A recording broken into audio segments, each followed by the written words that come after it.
Alors, nous allons résoudre maintenant l'exercice 2. On nous dit un filtre de cuivre de 1 mm d'épaisseur, donc c'est l'épaisseur de l'échantillon, placé sur la fenêtre d'un tube à rayons X, transmet 70% des photons d'énergie 100 kV et 10% des photons d'énergie 50 kV. Donné en centimètres la couche de demi-atténuation CDA correspondant à chaque énergie. Alors, pour ce faire, donc, il va falloir partir de la relation qui nous donne donc l'intensité transmise en fonction de l'intensité initiale. Donc c'est I égale U0 exponentielle moins mu linéaire fois L, la longueur ou bien l'épaisseur de l'échantillon. Et une fois que nous avons utilisé cette relation, donc on peut tirer L égale,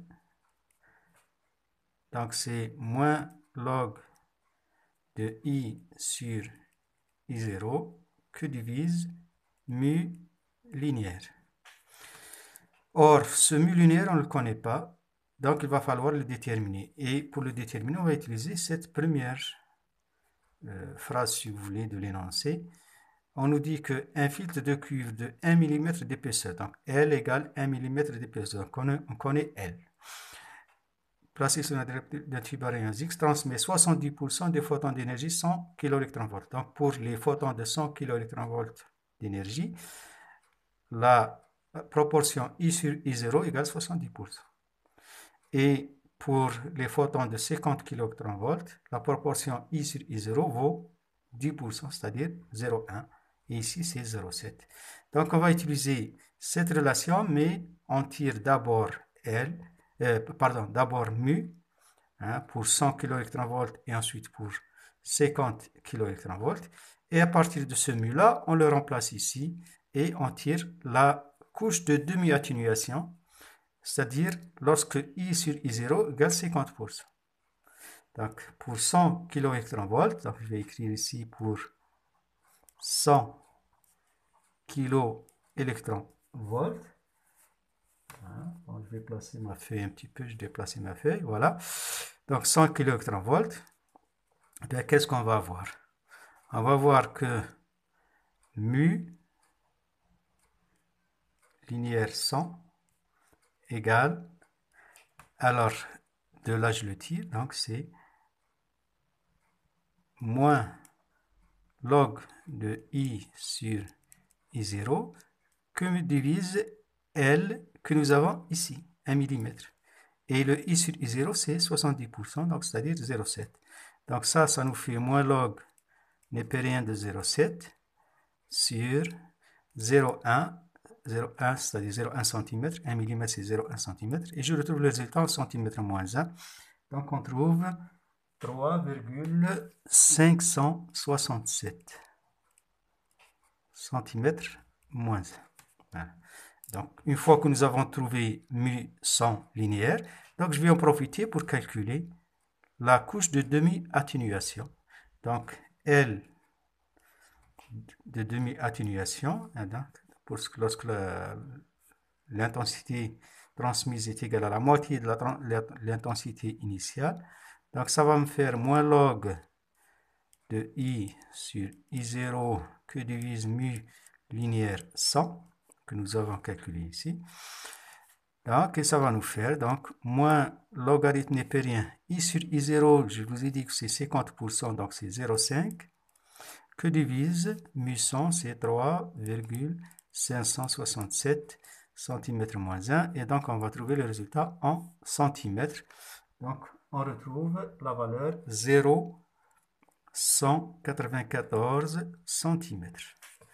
Donc, voici pour la moitié de la première question.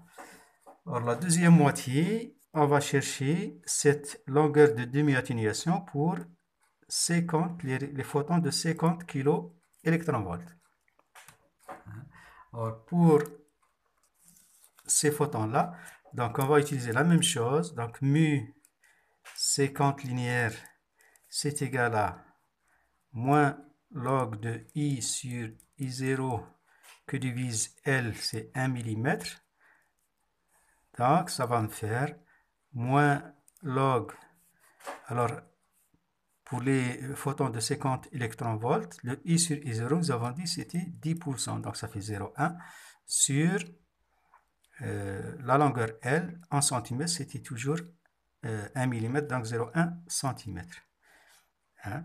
Et vous trouvez pour cette valeur 23,026 cm moins 1.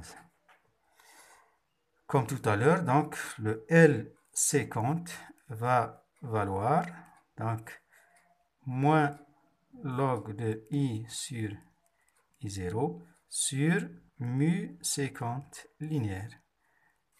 Donc, et en application numérique, donc ça fait 0,5, c'est 50%, toujours la longueur de demi-atténuation. Hein? Donc la couche de demi-atténuation, c'est pour 50%, divisé par mu 50, donc c'est 23,026. Et on retrouve 0,03 cm. Voilà. Alors maintenant, pour la deuxième question. La deuxième question, on nous dit calculer en centimètres carrés, gramme moins 1, les coefficients d'atténuation massique correspondants, c'est-à-dire pour 100 kV et pour 50 kV, sachant que la masse volumique du cuivre est de 8,9 g par centimètre cube. Donc, si on nous donne cette masse volumique, il est possible qu'on va l'utiliser. Hein. De toute façon, on va voir. Donc, moi, pour résoudre cet exercice-là, ou bien cette question, donc je vais partir de mu massique, que je vais multiplier par quelque chose, pour trouver le mu linéaire. Pourquoi? Parce que le mu massique, c'est des centimètres carrés grammes moins 1, et le mu linéaire, c'est des centimètres moins 1. Donc, c'est-à-dire qu'il faut multiplier ça par quelque chose pour avoir ça. Donc, ce quelque chose ici, par lequel on va multiplier, donc si on utilise les unités, donc pour passer des centimètres carrés à centimètres moins 1, donc il faut multiplier par centimètre moins 3 ici. Et cette grandeur, donc, va avoir des centimètres moins 3 comme unité. Et des grammes, au lieu, pour multiplier par gramme moins 1, donc ça va disparaître parce qu'on n'a pas de grammes ici. Donc, ça va nous faire centimètre carré gramme moins 1 par gramme centimètre cube par centimètre cube, ça donne des centimètres moins 1. Donc, gramme par centimètre cube, c'est une masse volumique. Donc, ceci va nous permettre d'écrire que mu massique fois la masse volumique est égale au mu linéaire. Et comme on nous demande donc de calculer le mu massique, donc le mu massique, c'est égal à mu linéaire divisé par ρ. Hein? Voilà. Alors, on va utiliser cette relation pour calculer pour 100 kV, pour les photons de 100 kV. Donc, le mu massique est égal, donc mu 100 massique est égal à mu L 100 sur ρ. Hein? Donc, ça va nous faire, donc si on fait les calculs, si on remplace par les valeurs numériques, alors mu 100, c'est 3,567 cm moins 1. Et la masse volumique, c'est 8,9 grammes par centimètre cube. Donc le centimètre cube, si on le fait passer en haut, donc ça va nous faire des centimètres cubes par centimètre moins 1, ça fait centimètres carrés. Hein, et le gramme, il reste en bas. Donc on va trouver le résultat, mu 100 massique égale donc cette fraction-là qui va nous donner pour valeur 0,4 et l'unité, c'est des centimètres carrés, grammes moins 1. Alors la même chose pour les photons de 50 kV.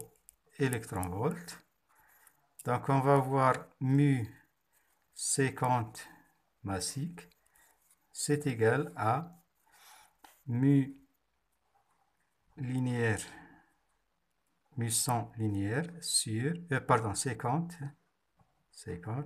divisé par la masse volumique. Donc, le mu 50 linéaire, c'était 23,026 que divise le rho, c'est 8,9. Les unités, c'est la même chose qu'ici. Donc, et si vous faites les calculs, vous allez retrouver, donc pour cette valeur, ben, on va retrouver 2,59 cm², gramme moins 1. Voilà. Donc, ceci termine la résolution de cet exercice.